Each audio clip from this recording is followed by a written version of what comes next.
Дядо Поп си летял със самолет. Докато си летял, изведнъж му се припило и той решил да извика стюардесата, за да си поръча нещо. На каква височина летим, чадо? На 3000 метра, дядо Попе. Добре.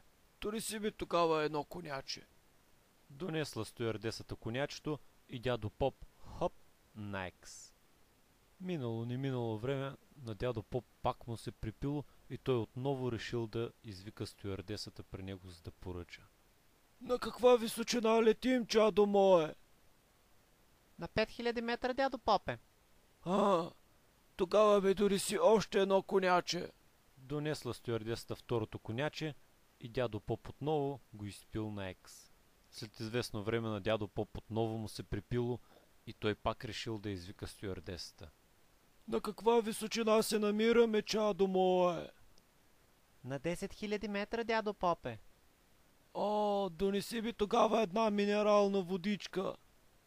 А коняче да нося ли? Шшт! Тихо да не те чуе началството.